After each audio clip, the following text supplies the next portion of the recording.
कि जिंदा रहने के लिए तेरी कसम, एक मुलाकात जरूरी है सनम। बट ध्यान देना, ये सब अफवाहें हैं, इनका वास्तविकता से कोई संबंध नहीं। Hello students, welcome to my YouTube channel. आज हम लोग बात करेंगे अपने चैप्टर फोटोसिंथेसिस के बारे में, और इसको हम लोग बहुत अच्छे से करेंगे। और अगर आपको कहीं भी कोई प्रॉब्लम आता है कोई चीज समझने में, तो आप मुझे बता सकते हो, मैं आपको वापस से उस चीज को एक्सप्लेन कर दूंगा। और अगर आपको ये वीडियो अच्छा लगे तो प्लीज लाइक करना ना भूले और चैनल को सब्सक्राइब भी कर ले। तो चलो आज हम लोग अपनी इस वीडियो को चालू करते हैं, और हमारा आज का टॉपिक रहेगा फोटोसिंथेसिस। और इसमें हम लोग सबसे पहले आज देखेंगे कि हम लोग को आखिर इस चैप्टर में पढ़ना क्या क्या है। तो चलो हम अपने वीडियो को स्टार्ट करते हैं। तो सबसे पहले हम लोग आज बात कर लेते हैं कि भाई इस चैप्टर में आपको पढ़ना क्या क्या होता है। तो सबसे पहला चीज जो हम लोग पढ़ेंगे वो है व्हाट इज फोटोसिंथेसिस। ओके, जो कि आप लोग बचपन से पढ़ते आ रहे हो, आप लोग बचपन से जानते हो कि फोटोसिंथेसिस है क्या।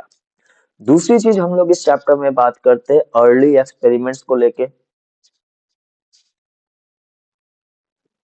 अर्ली एक्सपेरिमेंट्स बात करेंगे हम लोग। अर्ली एक्सपेरिमेंट्स के बाद हम लोग यहाँ पे थर्ड पॉइंट में बात करेंगे कि भाई फोटोसिंथेसिस आखिर होता क्या है, कहाँ है, that is structure of chloroplast. उसके बाद चौथी चीज जो हम लोग यहाँ पे बात करेंगे वो बात करेंगे बेसिकली हम लोग लाइट रिएक्शन के बारे में। उसके बाद हम लोग बात करेंगे डार्क रिएक्शन के बारे में। एंड लास्ट में हम लोग बात करेंगे सिक्स पॉइंट जो हमारा होगा वो होगा फैक्टर्स के बारे में, कि आपका जो फोटोसिंथेसिस है वो कौन कौन से फैक्टर्स पे डिपेंड करता है। तो ये सभी को हम लोग लेके चलेंगे। तो चलो आज हम स्टार्ट करते हैं अपने फर्स्ट पॉइंट से, जो कि है व्हाट इज फोटोसिंथेसिस। तो भाई आप सभी लोग बचपन से पढ़ते आ रहे हो कि भाई फोटोसिंथेसिस क्या है। तो फोटोसिंथेसिस एक प्रोसेस है जिसमें ग्रीन प्लांट क्या करता है, तो सनलाइट और क्लोरोफिल को यूज करके अपना खाना बनाता है। ये चीज हम लोग बचपन से पढ़ते आ रहे हैं। तो बेसिकली फोटोसिंथेसिस क्या है, तो it is a process in which green plant prepare their food by using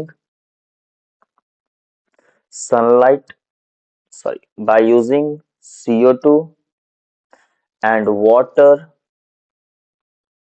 in presence of sunlight. Okay, ठीक है। तो फोटोसिंथेसिस क्या है, तो फोटोसिंथेसिस एक ऐसा प्रोसेस है जिसमें आपका जो ग्रीन प्लांट होता है वो CO2 और H2O को यूज करके खाना बनाता है, किसके प्रेजेंस में, सनलाइट के प्रेजेंस में। अच्छा, ये जो प्रोसेस है बेसिकली ये एक रेडॉक्स रिएक्शन है। कैसा रिएक्शन है ये, तो ये एक रेडॉक्स रिएक्शन है, क्योंकि इसमें आप लोग देखोगे कि इसमें रिडक्शन प्रोसेस भी होगा और साथ ही साथ इसमें ऑक्सीडेशन प्रोसेस भी होगा। इसीलिए इसको हम लोग क्या बोलते हैं कि ये एक रेडॉक्स रिएक्शन है। अच्छा, अगले पॉइंट पे आते हैं। अगला पॉइंट क्या बोल रहा है कि ये जो फोटोसिंथेसिस है ये इस धरती का इकलौता ऐसा प्रोसेस है जो कि यहाँ पे लाइफ को मेंटेन रखता है। ठीक है, अगर फोटोसिंथेसिस नहीं होगा तो सिंपल सी बात है, इस अर्थ पे लाइफ रहना बहुत ही ज्यादा मुश्किल है। ठीक है, क्यों ऐसा, क्योंकि यहाँ पे हम लोग को फोटोसिंथेसिस से आपको ऑक्सीजन भी मिल रहा है जिसके थ्रू हम लोग जिंदा हैं, और साथ ही साथ हम लोग को फूड का भी फॉर्मेशन हो रहा है, जो कि हम लोग को डायरेक्टली या इनडायरेक्टली हम लोग जिसको यूज करते हैं। और भाई फोटोसिंथेसिस में सनलाइट का यूज हो रहा है, तो क्यों भाई, सनलाइट जो होता है ये इकलौता आपके पास अल्टीमेट सोर्स ऑफ एनर्जी है जो कि कभी भी खत्म नहीं होता। और ग्रीन प्लांट एक ऐसे इकलौते प्लांट है जो कि आपके सनलाइट के एनर्जी को यूज करके फूड का फॉर्मेशन करते हैं। ठीक है, तो चलो आगे बढ़ते हैं। तो आगे हम लोग देखते हैं कि भाई फोटोसिंथेसिस का इंपॉर्टेंस क्या है। तो इम्पोर्टेंस तो ऑलरेडी हम लोग जानते हैं कि भाई फोटोसिंथेसिस से जो प्लांट फोटोसिंथेसिस कर रहे हैं, तो फोटोसिंथेसिस इकलौता आपका प्राइमरी सोर्स ऑफ फूड है। बिना फोटोसिंथेसिस के ना ही आपको कार्बोहाइड्रेट मिलेगा और ना ही आपको प्रोटीन मिल सकता है, ना ही आपको फैट मिल सकता है। बिना फोटोसिंथेसिस के कुछ भी पॉसिबल नहीं है। दूसरी चीज क्या है, दूसरी इंपॉर्टेंस ये है कि प्लांट से हम लोग को ऑक्सीजन मिलता है by the process of photosynthesis. अगर फोटोसिंथेसिस हो रहा है तो आपको ऑक्सीजन भी मिलेगा। ठीक है, तो ये सब कुछ बातें थी जो कि फोटोसिंथेसिस के लिए थी, बेसिक ऑफ फोटोसिंथेसिस था जो कि हम लोग इस चैप्टर में पूरा करने वाले हैं। अच्छा, अगर आप अपने फोटोसिंथेसिस के इक्वेशन को देखो तो आपका फोटोसिंथेसिस का इक्वेशन क्या बोलता है कि 6CO2 plus 12H2O in presence of sunlight and chlorophyll. आपको क्या मिलेगा भाई, तो आपको मिलेगा C6H12O6 plus 6O2 plus 6H2O। तो यहाँ पे आप लोग देख सकते हो कि आप लोग को ग्लूकोज भी मिल रहा और साथ ही साथ ऑक्सीजन भी मिल रहा। तो ये हमारा बेसिक इक्वेशन है फोटोसिंथेसिस का।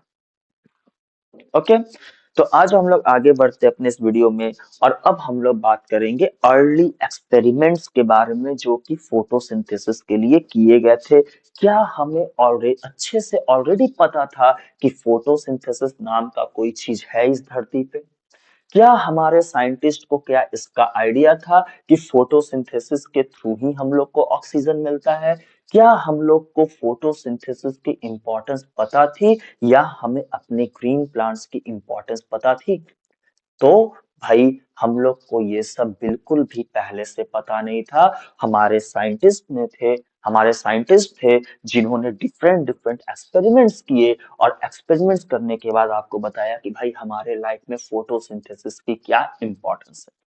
तो इस चैप्टर में के लिए भी आपके लिए एक्सपेरिमेंट जो है वो बहुत ज्यादा इंपॉर्टेंस रखते हैं, और इसीलिए हम लोग, क्योंकि एक्सपेरिमेंट से बहुत ज्यादा क्वेश्चन पूछे जाते हैं, इसीलिए हम लोग को एक्सपेरिमेंट करना बहुत जरूरी है कि कौन कौन से एक्सपेरिमेंट्स किए गए थे। तो आज हम लोग बात करते हैं, सबसे पहला एक्सपेरिमेंट है जिसको हम लोग बोलते हैं वेरीगेटेड लीफ एक्सपेरिमेंट। तो पहले हम लोग इस एक्सपेरिमेंट को समझ लेते हैं और फिर उसके बारे में इसके डिस्क्रिप्शन को हम लोग देखेंगे। तो ध्यान देना, तो सबसे पहला जो हमारे पास एक्सपेरिमेंट है वो है वेरीगेटेड लीफ एक्सपेरिमेंट।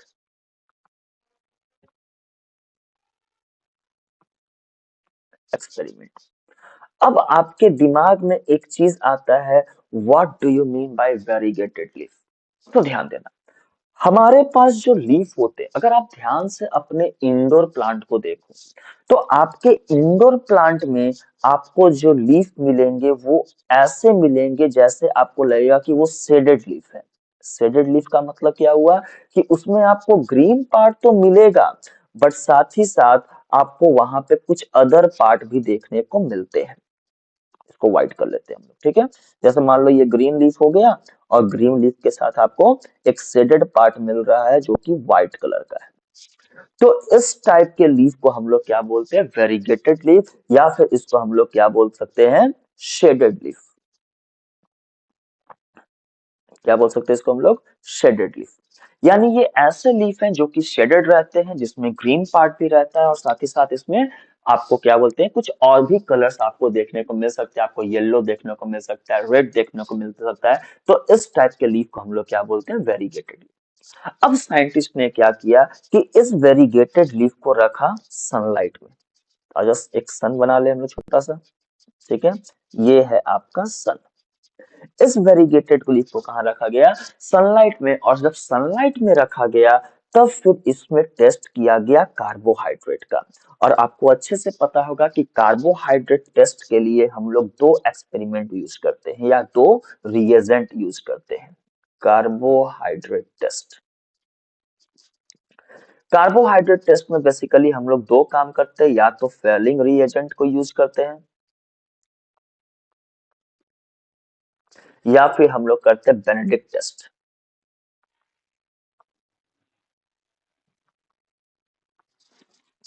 तो जब हम लोग बेनेडिक्ट टेस्ट करते हैं तो हम लोग बेसिकली यहाँ पे Cu2 प्लस आयन को चेंज करते हैं कॉपर आयन में। मतलब जो आपका कॉपर 2 प्लस आयन है वो ग्लूकोज के प्रेजेंस में या कार्बोहाइड्रेट के प्रेजेंस में कॉपर प्लस आयन बनाता है, और ये आपको ब्रिक रेड कलर प्रोवाइड करता है। ठीक है। तो जिससे हम लोग को पता चलता है कि भाई वहां पे कार्बोहाइड्रेट या फिर ग्लूकोज का प्रेजेंस प्रेजेंट है। अब इसी चीज को यूज किया जाता है आपके कार्बोहाइड्रेट के प्रेजेंस को देखने के लिए। तो हम लोग को क्या दिखता है कि जो ग्रीन पार्ट ऑफ लीफ है, इसमें जो कलर है वो कैसा चेंज हो जाएगा, रेड कलर का। बट जो व्हाइटेस्ट पार्ट ऑफ लीफ है, इसमें आपको रेड कलर देखने को नहीं मिलेगा। इसका मतलब ये है कि सिर्फ ग्रीन पार्ट ऑफ लीफ जो होता है वो फोटोसिंथेसिस के लिए रिस्पॉन्सिबल होता है, बाकी कोई और पार्ट ऑफ लीफ होता है वो फोटोसिंथेसिस के लिए रिस्पॉन्सिबल नहीं होता है। तो आज और इसके थ्योरीज को देखते हैं। तो हमने क्या किया कि हमने एक वेरीगेटेड लीफ लिया और उसको क्या किया था, उसको पार्शियली कवर कर दो या फिर ना करो, कोई प्रॉब्लम नहीं है। ठीक है। फिर हम लोग उसमें क्या किए थे, हम लोग स्टार्च का टेस्ट किए थे और जिससे हम लोग को क्या पता चला कि फोटोसिंथेसिस जो होता है वो सिर्फ और सिर्फ ग्रीन पार्ट ऑफ लीफ में होता है, लाइट के प्रेजेंस में। तो ये था आपका बेसिकली फर्स्ट एक्सपेरिमेंट, जिसको हम लोग क्या बोलते हैं, वेरीगेटेड लीफ एक्सपेरिमेंट। इसमें बस आपको ये बताया गया था कि आपका जो लीफ है वो सिर्फ ग्रीन पार्ट ऑफ लीफ जो होता है वो फोटोसिंथेसिस के लिए रिस्पॉन्सिबल होता है, बाकी किसी और पार्ट ऑफ लीफ में फोटोसिंथेसिस, या फिर आप ऐसा बोल सकते हो कि अगर आपके लीफ में कुछ और कलर प्रेजेंट है तो उसमें फोटोसिंथेसिस तो नहीं होगा। सेकेंड एक्सपेरिमेंट जो है हमारा, उसको हम लोग बोलते हैं हाफ लीफ एक्सपेरिमेंट, या फिर इसी को बोला जाता है मोल्स एक्सपेरिमेंट। तो आज आप पहले इसके एक्सपेरिमेंट को देख लेते हैं कि ये है क्या, उसके बाद इसके बारे में बात करेंगे। तो मोल्स एक्सपेरिमेंट में हम लोग कुछ चीजें लेते हैं। सबसे पहला लेते हैं कॉटन। दूसरा चीज हम लोग लेते हैं अल्कोहलिक KOH। तीसरा चीज हम लोग लेते हैं टेस्ट ट्यूब। और फोर्थ चीज हम लोग लेते हैं एक लीफ। अब इसमें करना क्या है, ध्यान से समझना। हम लोग एक टेस्ट ट्यूब लेंगे, ओके। और हमारे पास जो कॉटन है, उस कॉटन के बॉल्स को, एक मिनट कलर चेंज कर लेते हैं। ये हमारे पास क्या है, ढेर सारा कॉटन है। ये हो गया आपके पास कॉटन। ठीक है, ये सभी क्या है, हमारे पास कॉटन है। इस कॉटन के बोल्स को हम लोग डाल देते हैं अल्कोहलिक KOH के अंदर। हम लोग क्या किए, इस सभी को डाल दिए अल्कोहलिक KOH के अंदर। जब अल्कोहलिक KOH के अंदर हम लोग सारे कॉटन को डाल दिए, तब क्या हुआ कि आपका जो कॉटन है वो सभी KOH को सोक कर लेगा। और सोक करने के बाद इस अल्कोहलिक KOH वाले कॉटन को हम लोग डाल देते हैं टेस्ट ट्यूब में। ठीक है। तो ये कौन से कॉटन है, तो ये कॉटन है जिनको सोक किसमें किया गया था, सोक्ड इन अल्कोहलिक KOH। ठीक है। अब क्या होगा, अब ये जो अल्कोहलिक KOH वाला कॉटन है, ये क्या कर लेता है, ये एब्सॉर्ब कर लेता है सारे CO2 को। टेस्ट ट्यूब के अंदर जितने भी CO2 होंगे सभी को क्या कर लेगा, ये एब्सॉर्ब कर लेता है। और फिर हम लोग क्या करते हैं कि इसके अंदर एक लीफ लगा देते हैं। एक लीफ बना लेते हैं हम लोग डार्क ग्रीन कलर से। ये रहा हमारा लीफ।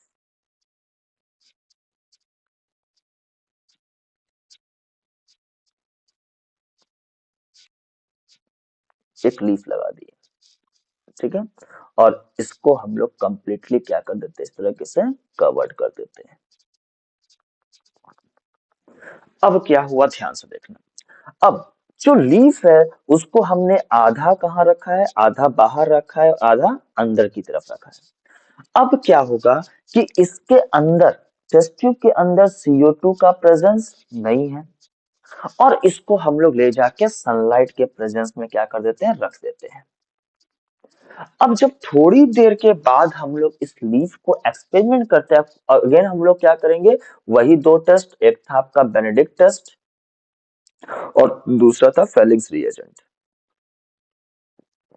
वापस से हम लोग जब ये टेस्ट का परफॉर्म करते हैं तो हम लोग को क्या दिखता है कि जो लीफ का पार्ट आपके टेस्ट ट्यूब के अंदर प्रेजेंट था, इसमें आपका कार्बोहाइड्रेट का फॉर्मेशन नहीं हुआ है। बट जो लीफ का पार्ट आपके टेस्ट ट्यूब के बाहर था, इसमें कार्बोहाइड्रेट का फॉर्मेशन हो चुका है। इसका मतलब क्या था कि आपके फोटोसिंथेसिस के लिए CO2 का होना बहुत ज्यादा जरूरी है। बिना CO2 के फोटोसिंथेसिस परफॉर्म नहीं होगा। तो आज और देखते हैं इसके एक्सपेरिमेंट को, इसके थ्योरीज को।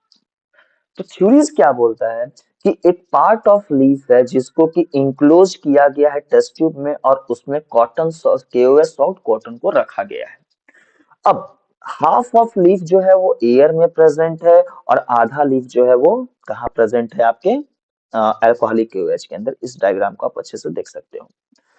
फिर क्या बोल रहा है कि इस सेटअप को हम लोग रखे सनलाइट के प्रेजेंस में, और सनलाइट के प्रेजेंस में फिर हम लोग स्टार्च का टेस्ट करेंगे। और स्टार्च का जब टेस्ट करते हैं तो उसमें क्या मिलता है कि जो एक्सपोज्ड पार्ट है वो आपका स्टार्च का प्रेजेंस दिखा रहा है, बट जो आपका लीफ टेस्ट ट्यूब के अंदर है उसमें स्टार्च का प्रेजेंस नहीं दिखा रहा। और ये एक्सपेरिमेंट प्रूफ करता है कि CO2 जो है वो बहुत ज्यादा जरूरी है फोटोसिंथेसिस के लिए। ठीक है, तो हमने दो एक्सपेरिमेंट देखा। पहला एक्सपेरिमेंट था आपका वेरीगेटेड लीफ एक्सपेरिमेंट, और दूसरा एक्सपेरिमेंट था आपका हाफ लीफ एक्सपेरिमेंट। तो आ जाओ अपने नेक्स्ट एक्सपेरिमेंट की तरफ चलते हैं। और ये एक्सपेरिमेंट आप लोग बचपन से पढ़ रहे आ रहे हो, जिसको हम लोग बोलते हैं एक्सपेरिमेंट बाय जोसेफ प्रिस्टली। तो आज हम लोग अपने इस एक्सपेरिमेंट को देखते हैं, जिस एक्सपेरिमेंट को परफॉर्म किया था जोसेफ प्रिस्टली ने। कब किया था भाई? तो इस एक्सपेरिमेंट को परफॉर्म किया गया था 1770 में। ठीक है, तो पहले इस एक्सपेरिमेंट को समझते हैं, उसके बाद फिर इसके थ्योरीज को हम लोग पढ़ेंगे। तो आज और ध्यान देते हैं। तो देखो, इस एक्सपेरिमेंट में बेसिकली हम लोग को तीन चीज चाहिए ना, चार चीज चाहिए। पहला चीज चाहिए एक बेल जार। बेल जार अब कैसा होता है? तो बेल जार बेसिकली क्या है? तो आपका एक जार है। जार का मतलब क्या है? एक, समझो कि यूटेंसिल है हमारे पास जो कि शीशे का बना हुआ है, और इसके ऊपर में इसको पकड़ने के लिए इस तरह से दिया हुआ है। तो इसको हम लोग बोलते हैं बेल जार। दूसरा चीज हम लोग को चाहिए एक मिंट प्लांट। तीसरा चीज चाहिए हम लोग को एक चूहा। और चौथा चीज चाहिए हम लोग को एक कैंडल। अब इस एक्सपेरिमेंट को कैसे परफॉर्म किया गया था उसको समझते हैं। अब हमारे पास जो बेल जार है उसमें हम हमारे पास नहीं, जोसेफ प्रिस्टली के अंकल के पास जो बेल जार था उसमें क्या किया गया, तो सबसे पहले एक कैंडल रखा गया। तो आज अब कैंडल एक बना लेते हैं हम लोग अच्छा सा। ये है हमारा कैंडल, इसमें की आग भी लगी हुई है। ठीक है, हैप्पी बर्थडे टू यू नहीं मनाना है। और इसी में एक चूहा को भी रखा गया। तो चूहा हमारा तो जानते ही हो कैसा होता है, क्योंकि कुछ स्टूडेंट्स अच्छे से जानते हैं मेरा चूहा कैसा होता है। ये है हमारा चूहा, हंसता हुआ चूहा। पूछ भी दिखा देते। ये है सेटअप आपके जोसेफ प्रिस्टली का।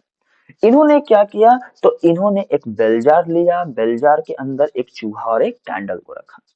अब जैसे जैसे टाइम बीतता गया, वैसे वैसे क्या देखने को मिला कि अंदर का जो ऑक्सीजन था वो धीरे धीरे कैंडल और चूहे ने यूज कर लिया। या ऐसा बोला जाए कि अंदर के एयर को चूहे और कैंडल ने खराब कर दिया।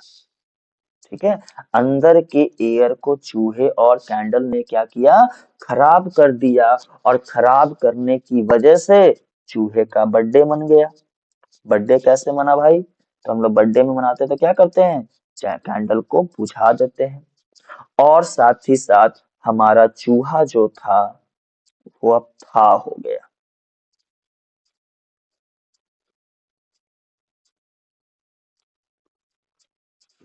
ठीक है, यानी इन दोनों की वजह से इन दोनों ने क्या किया था, इन दोनों ने अंदर का सारा ऑक्सीजन को यूज कर लिया, और यूज करने के बाद अब अंदर ऑक्सीजन बचा नहीं, तो आपके जो एनिमल्स थे यानी जो चूहा था और आपका जो कैंडा, क्योंकि दोनों को जिंदा रहने के लिए क्या जरूरी है, तो आपने वो गाना सुना होगा कि जिंदा रहने के लिए तेरी कसम, एक मुलाकात जरूरी है सनम। बट ध्यान देना, ये सब अफवाहें हैं, इनका वास्तविकता से कोई संबंध नहीं। जिंदा रहने के लिए आपको जरूरी है क्या, ऑक्सीजन। ठीक है, अब इन्होंने थर्ड एक्सपेरिमेंट, अब इसी एक्सपेरिमेंट को फिर हम लोग परफॉर्म करते हैं। अब इन्होंने क्या किया कि भाई बेल जार तो लगाया, ठीक है, कैंडल भी लगाया, कैंडल भी लगा देते हैं हम लोग, ठीक है। उसके बाद क्या किया इन्होंने, तो उसके बाद इन्होंने चूहा को भी रखा, चूहा हमारा ग्रे कलर का इस पर बनाते हैं हम लोग क्योंकि ये अच्छा चूहा है, देखो हंसता हुआ चूहा दिखेगा आपको, ठीक है। और साथ में इन्होंने इसके अंदर लगा दिया एक मिंट प्लांट। जब इस सेटअप को तैयार किया गया, तब क्या देखा गया कि आफ्टर लॉन्ग टाइम भी ना आपका चूहा मर रहा है और ना आपका कैंडल बुझ रहा है। इसका मतलब इन्होंने क्या निकाला कि जो चूहे और कैंडल ने मिलके इस एयर को खराब किया था, उस एयर को प्यूरिफाई करने का काम किसने किया, तो आपके प्लांट ने। और बाद में जब चेक किया गया तो वो कौन था भाई, तो वो ऑक्सीजन था, जो कि आपके फाउल एयर को क्या करता है, प्यूरिफाई करता है। तो आज आप देखते हैं कि इनके एक्सपेरिमेंट में क्या क्या बातें की गई थी, देखते हैं। तो सबसे पहला बात है कि भाई Priestley performed experiment to prove the role of air in growth of green plant. ठीक है, इन्होंने जो एक्सपेरिमेंट किया उससे हम लोग को क्या पता चला कि ऑक्सीजन का क्या रोल है एक ग्रीन प्लांट के ग्रोथ में। और लेटर ऑन इन्होंने ऑक्सीजन की डिस्कवरी कब की थी, 1774 में। He observed that a candle burning in a closed bell jar gets extinguished. Similarly, a mouse suffocated in closed jar. कि जब हमने एक बेल जार के अंदर एक चूहे और कैंडल को रखा, इस डायग्राम को आप देख सकते हो, एक चूहा है और एक कैंडल है, बट कुछ समय के बाद आपका चूहा भी मर गया और कैंडल बुझ गया। He concluded that burning candle or a breathing animal damaged the air. Damage the air बोलने का मतलब क्या है कि इन्होंने बताया कि आपके चूहे और कैंडल ने आपके एयर को खराब बना दिया, पॉल्यूटेड बना दिया, ठीक है। उसके बाद इन्होंने क्या किया था, तो इन्होंने उसके बेल जार के अंदर एक मिंट प्लांट को रखा, और मिंट प्लांट के बाद रखने के बाद क्या देखा कि ना ही कैंडल बुझ रहा है और ना ही चूहा मर रहा है।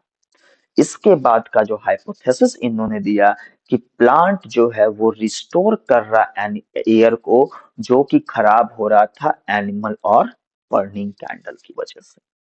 तो ये एक्सपेरिमेंट था आपके जोसेफ प्रिस्टली का।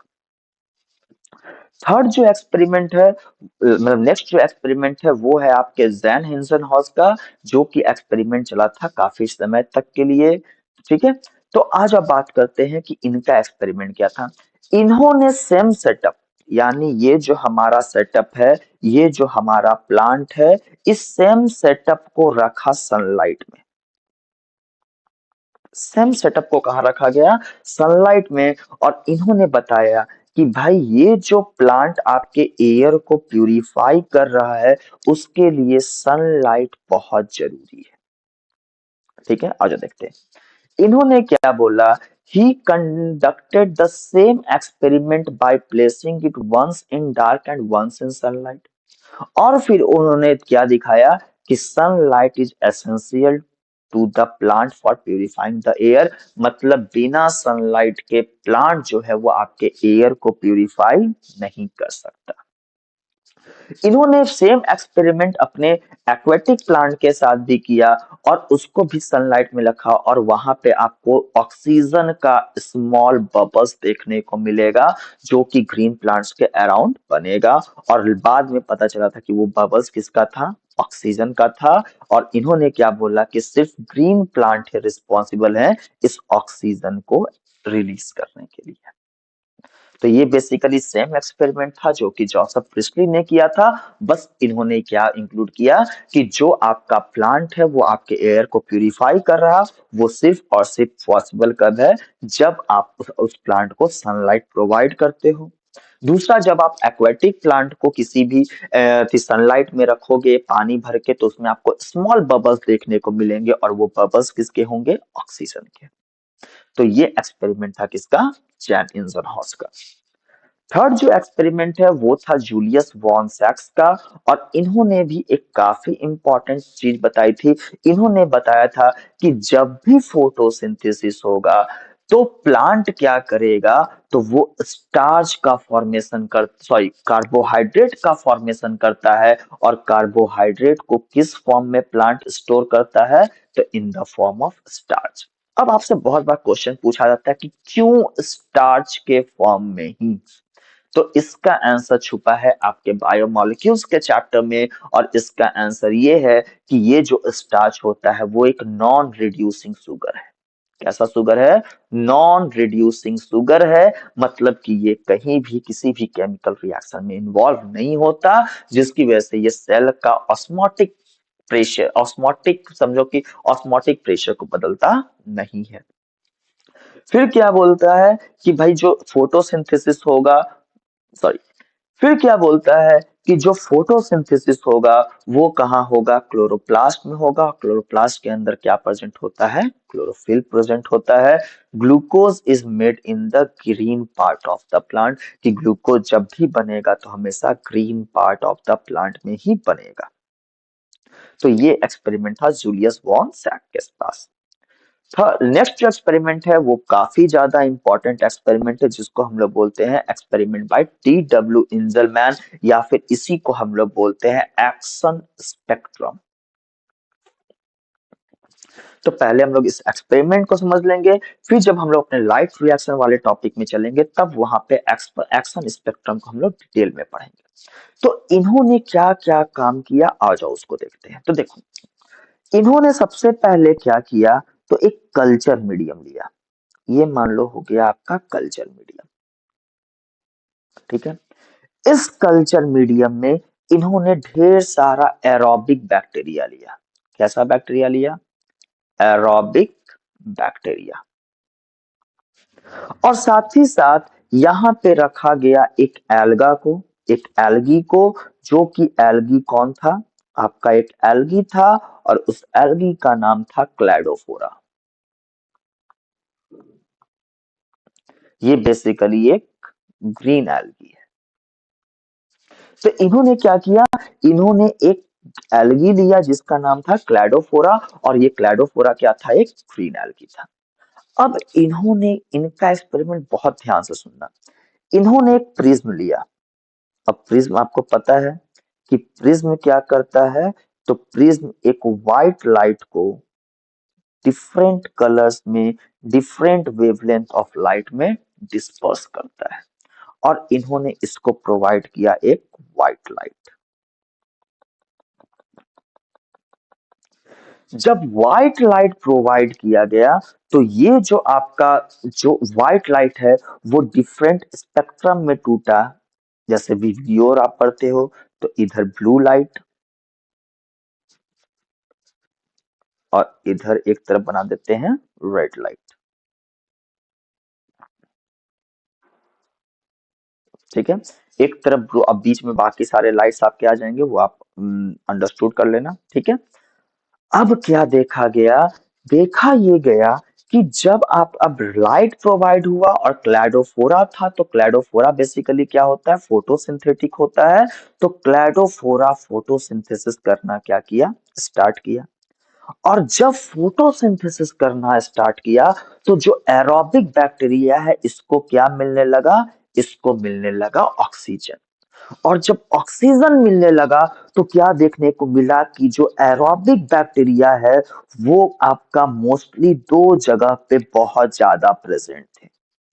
एक तो ब्लू रीजन में और दूसरा रेड रीजन में। इन दो जगह पे आपका एरोबिक बैक्टीरिया का अमाउंट क्या था, बहुत ज्यादा था, और बाकी जगहों पे एरोबिक बैक्टीरिया का अमाउंट क्या था, बहुत कम था। यानी सिंपल सी बात है, इस एक्सपेरिमेंट से हम लोग को एक बात पता चली थी कि जो भी आपका रेट ऑफ फोटोसिंथेसिस मैक्सिमम होता है वो दो लाइट में होता है, या तो ब्लू में होगा या फिर रेड में होता है।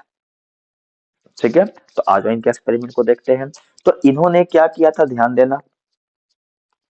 वेयर इज ब्लैक, चलो।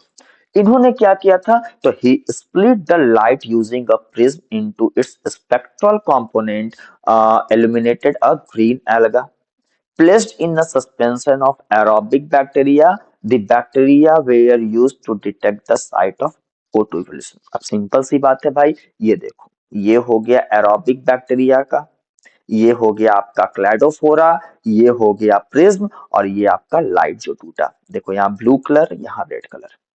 अब सिंपल सी बात है, एरोबिक बैक्टीरिया है तो इसको चाहिए ऑक्सीजन, तो इसका ग्रोथ ज्यादा क्या होगा या एक्युमुलेशन कहाँ होगा, जहां पे ऑक्सीजन ज्यादा रिलीज होगा। और ऑक्सीजन वही ज्यादा रिलीज होगा जहां पे फोटोसिंथेसिस ज्यादा होगा।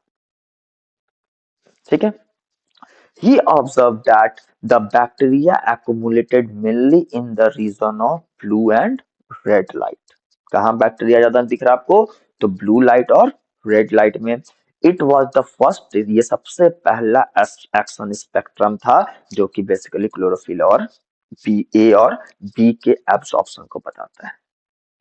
तो ये एक्सपेरिमेंट भी आपको समझ में आया होगा अच्छे से। इसके बाद जो हमारा एक्सपेरिमेंट है वो है कार्ल वॉन नील का एक्सपेरिमेंट। अब इनके एक्सपेरिमेंट को समझने के लिए आपको थोड़ा सा आपके बैक्टीरिया के बारे में अभी आपको नॉलेज होना चाहिए। ध्यान देना, जब हम लोग बैक्टीरिया के बारे में बात करते हैं तो बैक्टीरिया बेसिकली होते हैं एनऑक्सीजेनिक। कैसे होते हैं, एनऑक्सीजेनिक। मतलब क्या है कि बैक्टीरिया के फोटोसिंथेसिस में ऑक्सीजन जो है वो रिलीज नहीं होता है। इस बात को एकदम ध्यान रखना कि जब भी बैक्टीरिया फोटोसिंथेसिस करता है तो वो ऑक्सीजन नहीं रिलीज करता है। अब यहाँ पे मैटर ये होता है कि जब बैक्टीरिया फोटोसिंथेसिस करता है तो करता क्या है, तो बैक्टीरिया भी हमारी तरह CO2 को, यानी प्लांट की तरह क्या करता है, CO2 को यूज करता है, लेकिन वाटर की जगह वो यूज करता है H2S को, हाइड्रोजन सल्फाइड को। और ये क्या बनाता है, C6H12O6 प्लस यहाँ पर रिलीज होता है 6O2, नहीं, क्या रिलीज होगा, 6S2। तो बैक्टीरिया बेसिकली क्या कर रहा, तो यहाँ पे सल्फर को, सल्फेट आयन H2S को यूज कर रहा और रिलीज क्या कर रहा, S2। यानी यहाँ पे जो हाइड्रोजन डोनर है, जो इलेक्ट्रॉन डोनर है, वो कौन है, वो है H2S। अब जो कार्बन ने इसी एक्सपेरिमेंट के रेफरेंस को लेके क्या बताया कि जब प्लांट आपके CO2 प्लस 12H2O को यूज करते हैं तो ये भी क्या देते हैं, C6H12O6 प्लस 6O2। तो इन्होंने क्या बताया कि जैसे बैक्टीरिया फोटोसिंथेसिस करता है और यूज करता है H2S को और रिलीज क्या करता है, सल्फर को, वैसे ही प्लांट यूज करता है H2O को और रिलीज क्या करता है, ऑक्सीजन को। इन्होंने बेसिकली सोर्स ऑफ ऑक्सीजन बताया कि जो हमारे पास ऑक्सीजन का सोर्स है वो कोई और नहीं, वो कौन है, वाटर है। बेसिकली ऑक्सीजन आपके CO2 में भी है और आपके H2O में भी है, लेकिन जो ऑक्सीजन रिलीज आउट होता है फोटोसिंथेसिस में वो ऑक्सीजन किसका है, H2O का है। और बाद में इसी चीज को हम लोग रेडियो एक्टिव आइसोटोप को यूज करके हम लोग पता किए थे, रेडियो एक्टिव आइसोटोप। और इस चीज को पता करने का जो क्रेडिट जाता है वो तीन साइंटिस्ट जो कि रूबेन, कामेन एंड हैसिड को जाता है। इन्होंने क्या किया था कि इन्होंने बेसिकली CO2, अब मैं ज्यादा बैलेंसिंग पे नहीं जा रहा, आप लोग अच्छे से जान रहे हो, मैं बस आपको समझा रहा, प्लस H2O, और यहाँ पे जो ऑक्सीजन यूज किया गया था वो ऑक्सीजन था रेडियो एक्टिव।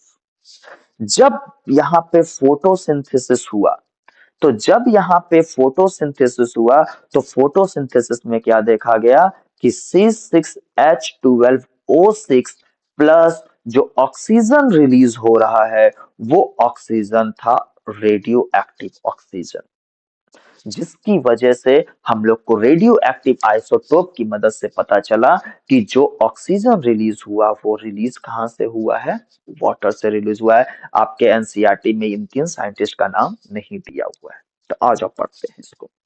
तो कार्ल वॉन नील ने किस पे काम किया था, पल्पर एंड ग्रीन बैक्टीरिया, और ये दोनों बैक्टीरिया आपके सल्फर बैक्टीरिया होते हैं।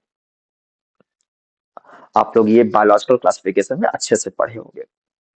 फिर इन्होंने क्या बताया कि फोटोसिंथेसिस एक लाइट डिपेंडेंट रिएक्शन है जिसमें कि हाइड्रोजन जो है वो क्या करता है, वो एक सुटेबल ऑक्सीडाइजेबल कंपाउंड से मिलता है जो कि CO2 को रिड्यूस करता है। अब सुटेबल क्या है, तो यहाँ पे भाई H2O है। जैसे यहाँ पे इन्होंने इसी एक्सपेरिमेंट को, यहाँ पे इन्होंने H2O या H2S नहीं दिखाया, क्या लिखा, H2A।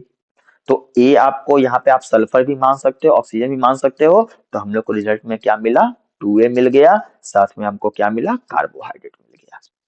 ठीक है, उसके बाद क्या बताया गया, इन प्लांट में हाइड्रोजन डोनर कौन है, H2O है, और वो किस में ऑक्सीडाइज होगा, O2 में ऑक्सीडाइज होता है। किसमें ऑक्सीडाइज होता है, O2 में ऑक्सीडाइज होता है। उसी तरह पल्पर सल्फर बैक्टीरिया किसको यूज करता है, H2S को यूज करता है, और यहाँ पे हाइड्रोजन डोनर कौन है, सल्फर है, जो कि ऑक्सीडाइज करके क्या देगा, सल्फर या फिर सल्फेट आयन, इसमें ऑक्सीजन प्रोड्यूस नहीं होता। Thus, he inferred that O2 evolved by green plant come from H2O, not from CO2. This was later producing radioactive isotope. ठीक है, और ये रेडियो एक्टिव आइसोटोप बेसिकली किसने किया था, तो ये मैंने ऑलरेडी बता चुका है कि तीन साइंटिस्ट ने किया था, रूबेन, कामेन और हैसिट। तो ये आपका ओवरऑल रिएक्शन है फोटोसिंथेसिस का। तो इस वीडियो के लिए इतना ही। हम लोग फिर अगले पार्ट में चलेंगे आपका क्लोरोप्लास्ट के स्ट्रक्चर में कि भाई आखिर फोटोसिंथेसिस होता कहाँ है। अगर आपको ये वीडियो अच्छा लगा हो तो प्लीज लाइक जरूर करें और अपने फ्रेंड्स के बीच में शेयर भी करें, और होपफुली कि आपको ये टॉपिक बहुत अच्छे से समझ में आया होगा। अगर आपको कहीं भी प्रॉब्लम होता है तो आप कमेंट बॉक्स में बता सकते हो, और अगर आपको किसी और टॉपिक पे वीडियो चाहिए तो आप मुझे बता सकते हो। तो आज के लिए धन्यवाद। तो हम अपनी सभा आज समाप्त करते हैं।